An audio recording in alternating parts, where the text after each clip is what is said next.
Muy buenos días a todos. Como ya lo dijo el doctor Fabián, mi nombre es Julián Sánchez. Yo soy residente de primer año de Medicina Interna en la Universidad de Antioquia. La actividad a la cual le vamos a dedicar un tiempo esta mañana es el Club de Revista. El artículo que vamos a comentar es el ensayo clínico del lopinavir-ritonavir en pacientes adultos hospitalizados con COVID-19 grave. Un artículo que se publicó en el New England en marzo 18 de este año. Entonces, ¿cuáles son los puntos que vamos a tratar? Entonces, inicialmente vamos a hablar de la epidemiología y conceptos. En esto, pues no me voy a demorar mucho porque ya se ha hablado previamente bastante del tema. Luego, el planteamiento del problema y los estudios previos, por qué llegaron a usar lopinavir y ritonavir en este tipo de infección.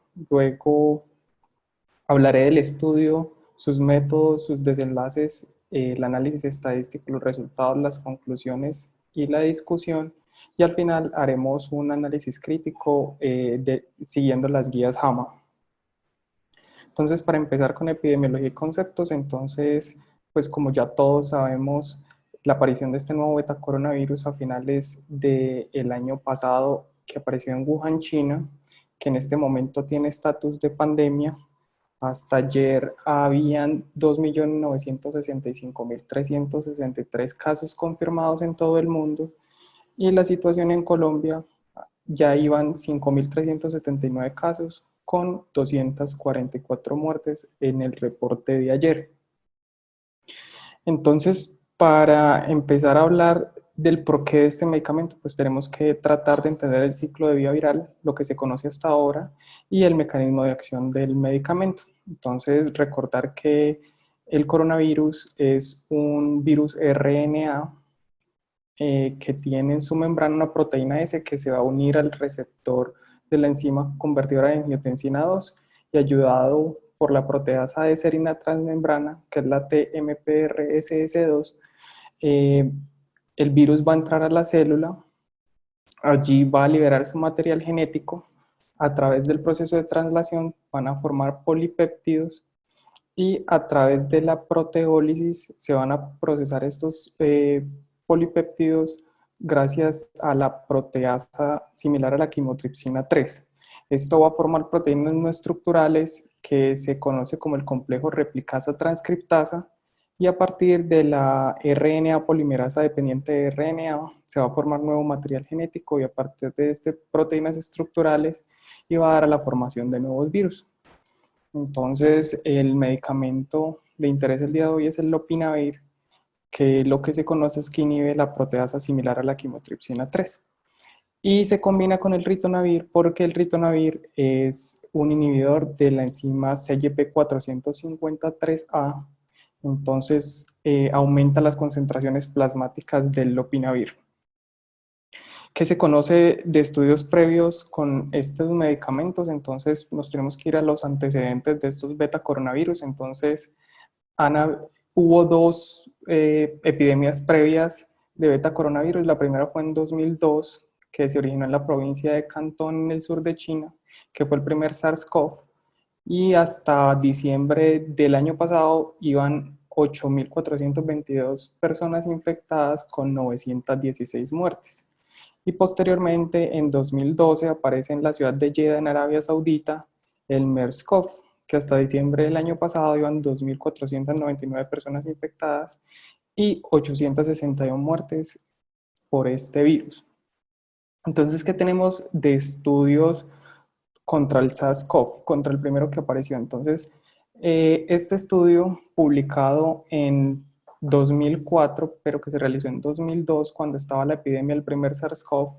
Entonces, los autores de este artículo en China cogieron 10 muestras de pacientes infectados con coronavirus y las expusieron a 20 medicamentos y 3 compuestos naturales usados en la medicina tradicional china. Y lo que buscaron evaluar fue la reducción del efecto citopático del virus y la concentración citotóxica para eliminarlo. En esta tabla que se muestra en pantalla es los 10 medicamentos que mostraron algún tipo de actividad contra el SARS-CoV y entre esos a resaltar el lopinavir. A partir de esto aparece este estudio que también fue en China, un estudio de cohorte retrospectivo pareado, que incluyó 152 pacientes con infección confirmada por SARS-CoV. Los desenlaces que evaluaron fue el SDRA o la muerte. Entonces, ¿ellos qué hicieron? Todos los pacientes por protocolo institucional estaban recibiendo ribavirina por 14 días más esteroides por 21 días. Del 24 de marzo al 16 de abril de ese año, usaron esos pacientes como controles, que eran los que estaban recibiendo el tratamiento de base con ribavirina.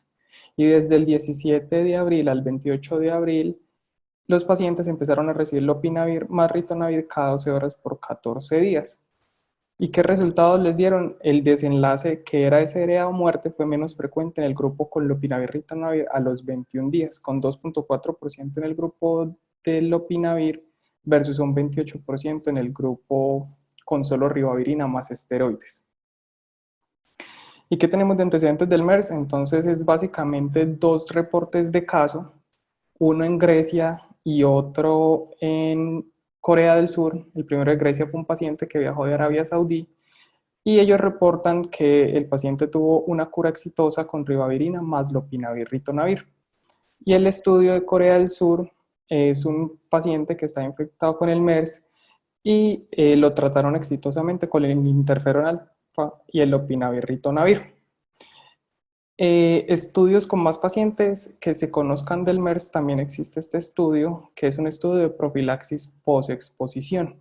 Entonces, ¿cómo es el diseño de este estudio? Entonces, un paciente que entró a un hospital de Corea del Sur, que inicialmente los trabajadores de la salud no sabían que estaba infectado con MERS, lo trataron sin ningún tipo de equipo de protección personal y 22 trabajadores que estuvieron expuestos a él recibieron como profilaxis post-exposición ribavirina más lopinavir más ritonavir.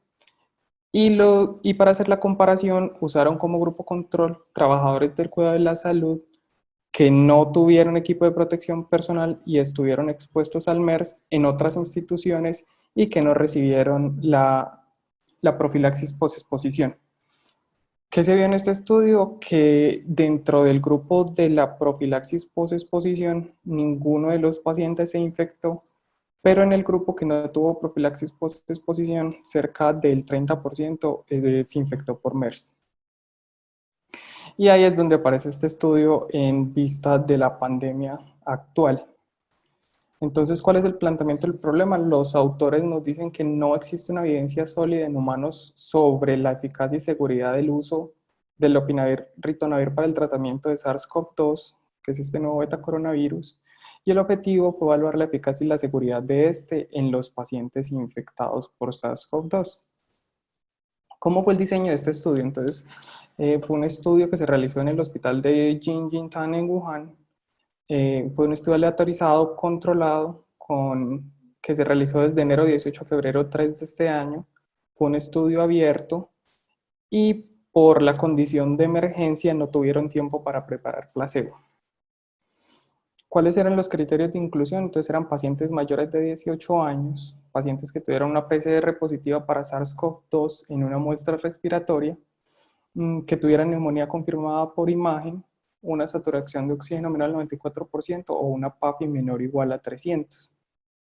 Los criterios de exclusión eran pacientes embarazadas o menores de 18 años que por decisión médica el tratante creyera que no era del mejor interés del paciente recibir el tratamiento, hipersensibilidad al lopinavir, enfermedad hepática grave definida como cirrosis o elevación de transaminasas más de 5 veces el límite superior, medicamentos contraindicados, sobre todos esos que no pudiesen ser reemplazados o detenidos que interactuaran con la misma enzima que se metaboliza con el lopinavir. Y los pacientes con infección por VIH por la teorización de la resistencia.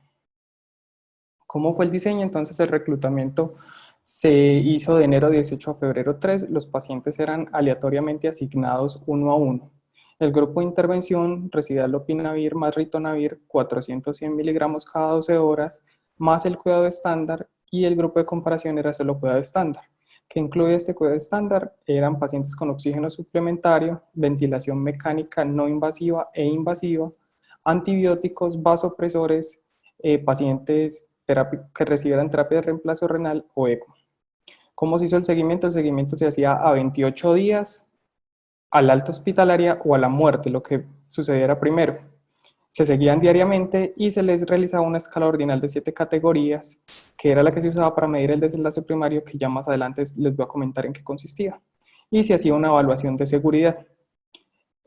Para evaluar desenlaces virológicos, ellos realizaban hisopados orofaringeos antes del inicio del tratamiento, el día 5, el día 10, el día 14, el día 21 y el día 28. ¿Cómo fue la aleatorización? Entonces, fue una aleatorización 1 a 1, fue generada en la web con ocultamiento, se hizo por bloques permutados que incluían 4 participantes por cada bloque y se hizo una estratificación según el soporte respiratorio. Entonces, los diferentes estratos eran pacientes sin soporte, pacientes con cánula nasal, pacientes con oxígeno de alto flujo, pacientes con ventilación mecánica no invasiva o pacientes con ventilación mecánica invasiva o ECMO. ¿Cuál fue el desenlace primario que ellos evaluaron? Fue el tiempo a la mejoría clínica. Entonces ellos lo evaluaban tomando en cuenta el tiempo que tomaba desde la aleatorización del paciente hasta la mejoría de 2 puntos en una escala ordinal de 7 categorías o el egreso vivo del hospital. Esta escala ordinal es de 7 puntos.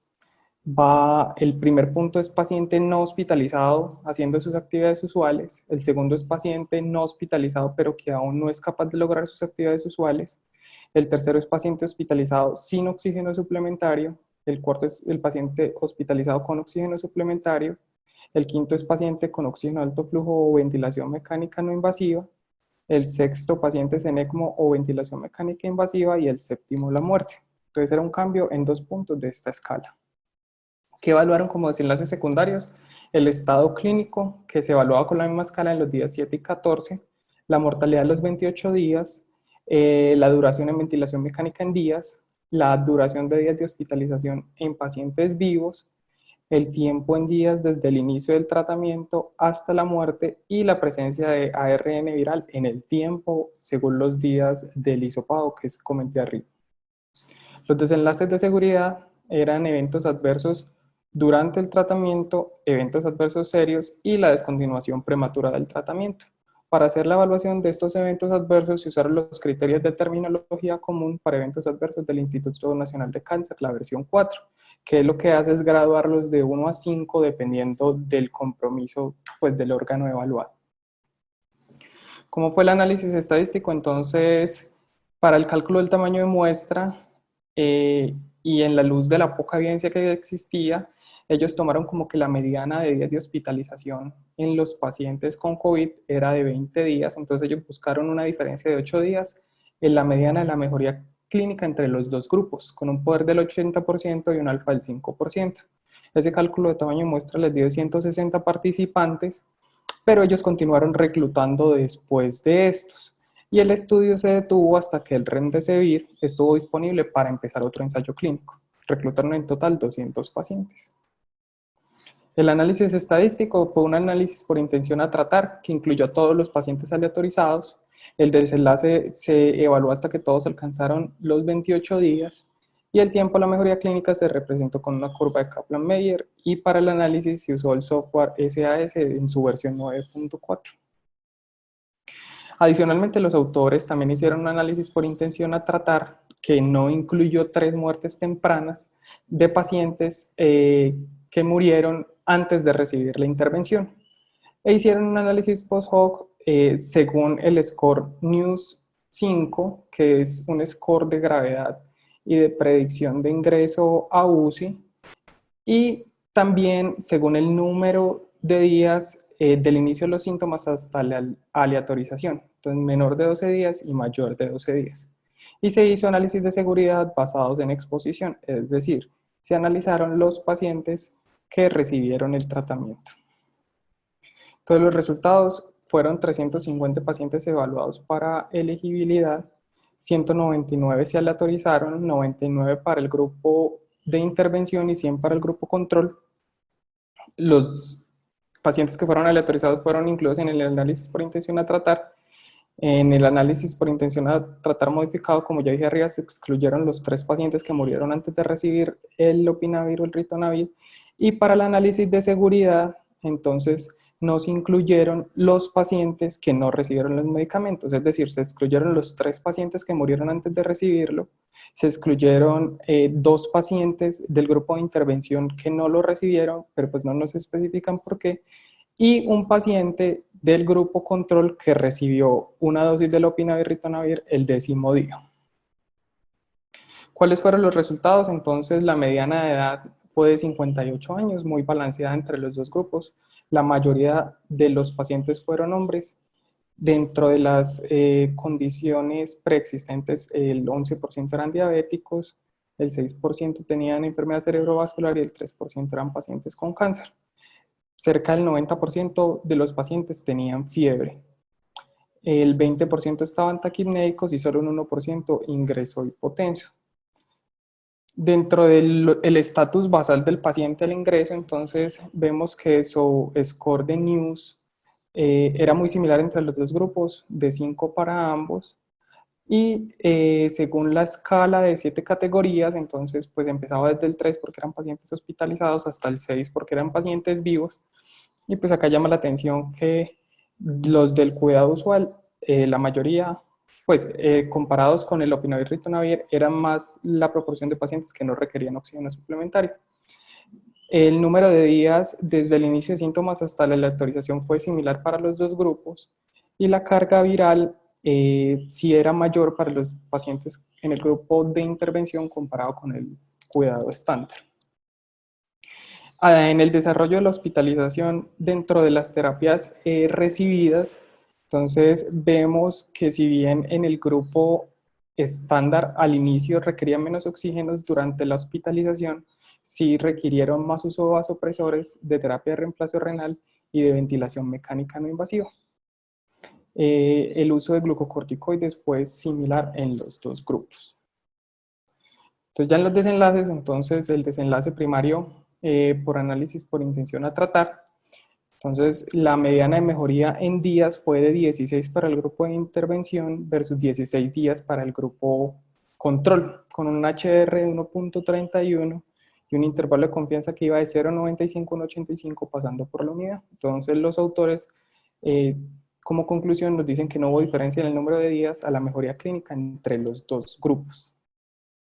Cuando realizan un análisis por intención a tratar modificado, acá sí hay una diferencia de un día en la intervención versus 15 días en la intervención versus 16 días, con un HR de 1.39, pero un intervalo de confianza que va de 1 a 1.91. Entonces los autores concluyen que no hubo diferencia en el número de días a la mejoría clínica entre los dos grupos en el análisis por intención a tratar modificado, que excluyó las 3 muertes tempranas.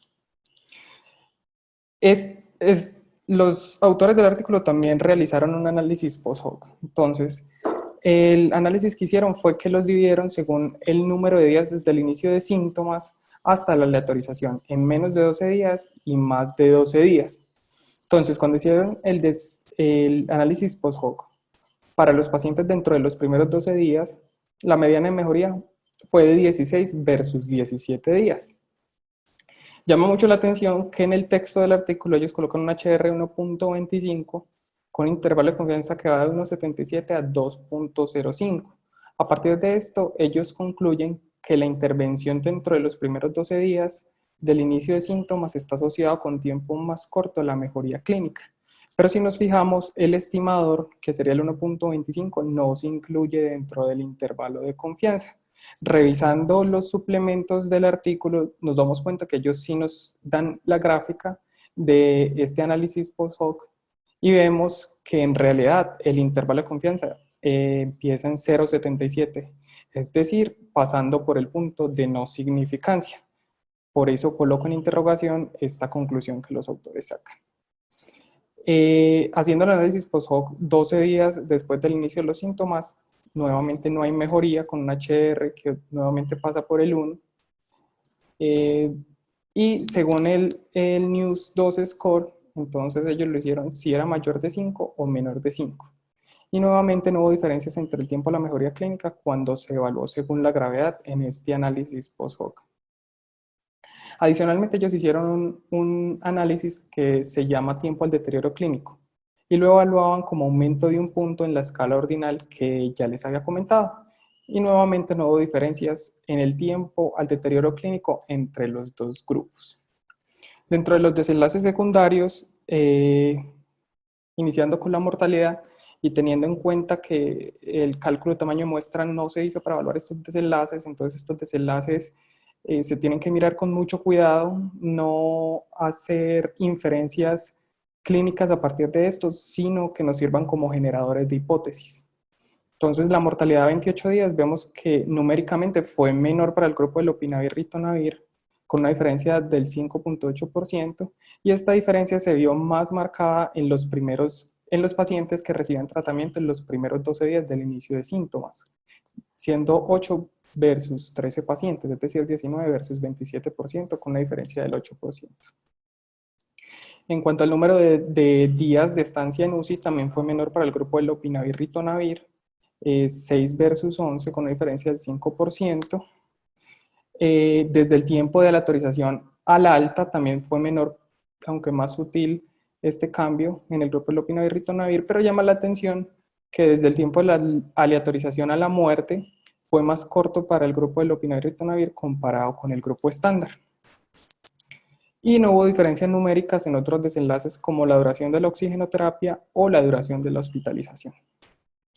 En cuanto a desenlaces virológicos, entonces no hubo diferencias en las cargas de ARN viral entre los dos grupos en las diferentes tomas de muestras, y el porcentaje de ARN viral detectable fue similar en los dos grupos en cualquier día de la toma de muestra. Y algo que me llamó mucho la atención de los resultados de este artículo es que al día 28, cerca del 40% de los pacientes, tanto del grupo de intervención como del grupo control, todavía tenían carga viral detectable por hisopados orofaringeos. En cuanto a los desenlaces de seguridad, entonces cualquier desenlace de cualquier grado fue similar para los dos, pero los grado 3 y grado 4 sí fueron más frecuentes en el grupo de intervención.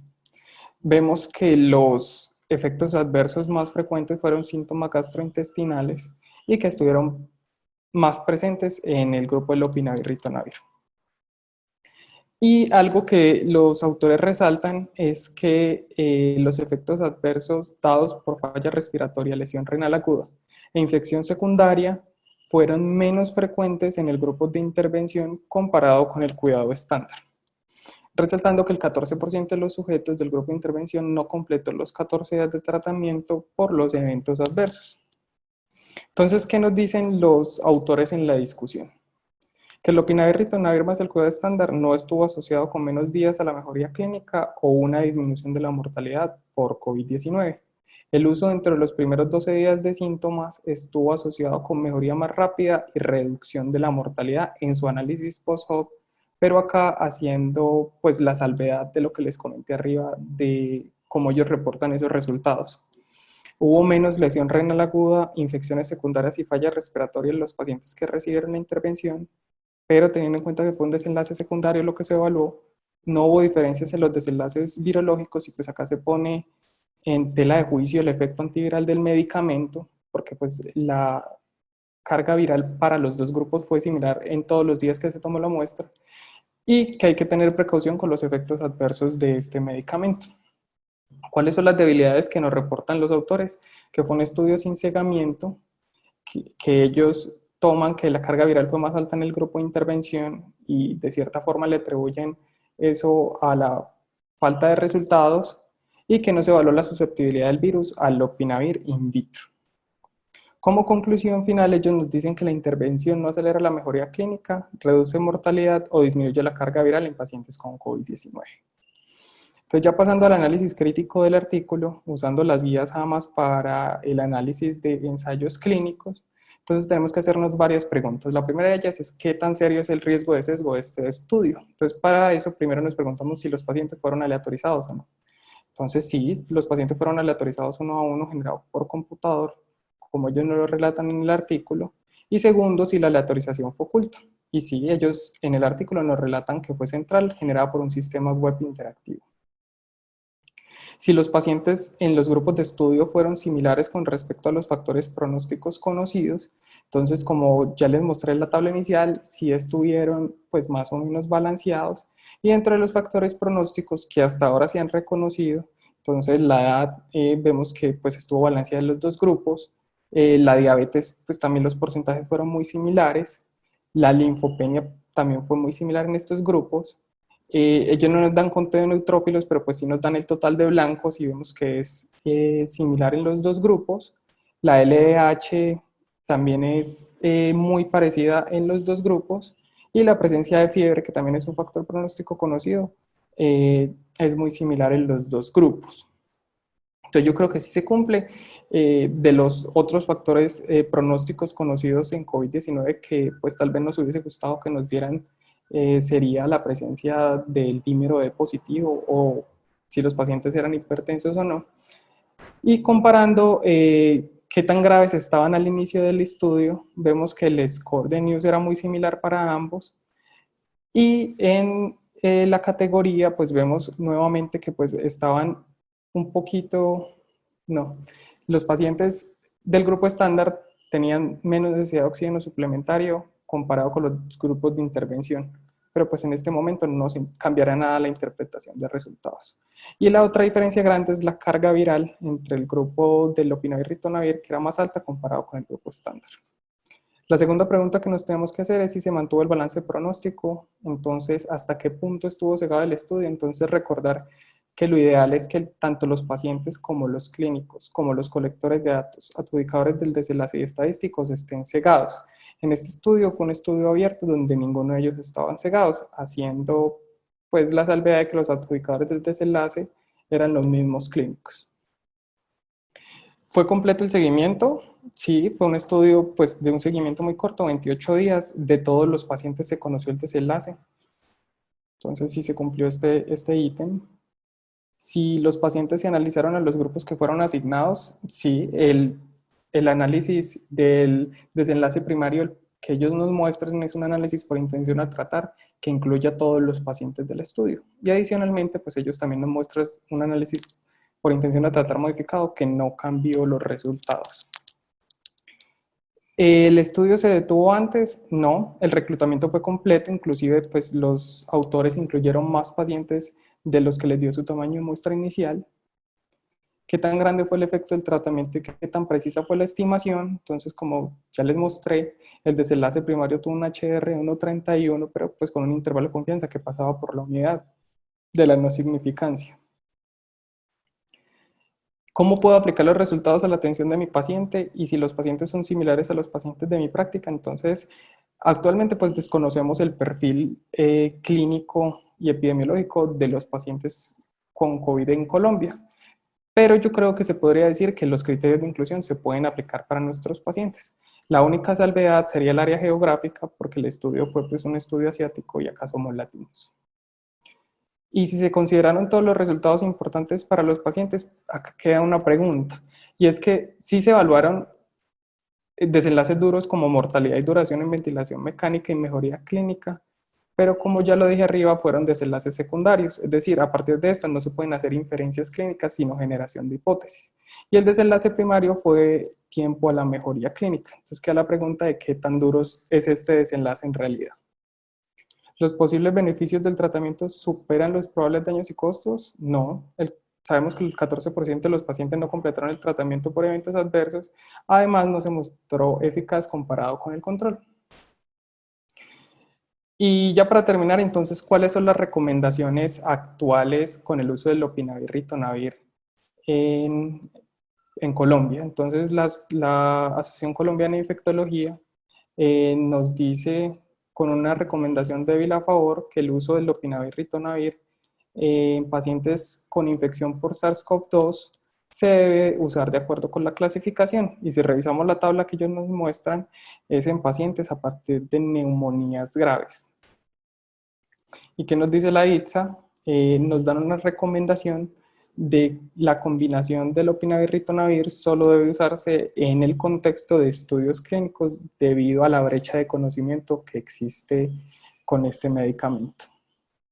Estudios en cursos, haciendo una búsqueda de ensayos clínicos en la Librería Nacional de Estados Unidos, vemos que hay 18 estudios clínicos en curso ensayando lopinavir ritonavir en pacientes con COVID. Y como conclusiones de la charla de hoy, entonces no existe suficiente evidencia para recomendar el uso del lopinavir ritonavir como tratamientos para pacientes con COVID-19. El uso dentro de los primeros 12 días podría tener beneficios, pero pues para eso necesitamos más tamaño de muestra, evaluación de desenlaces duros, inicio más temprano de la intervención, recordar tener precaución con los eventos adversos. Y estas dos conclusiones las tomé del club de revista pasados, que me parecen muy importantes recalcarlas. La revisión crítica de la literatura científica es el fundamental a la hora de la toma de decisiones respecto a la introducción de un tratamiento y debemos cuidarnos de que la incertidumbre no nos lleve al empirismo. Muchas gracias.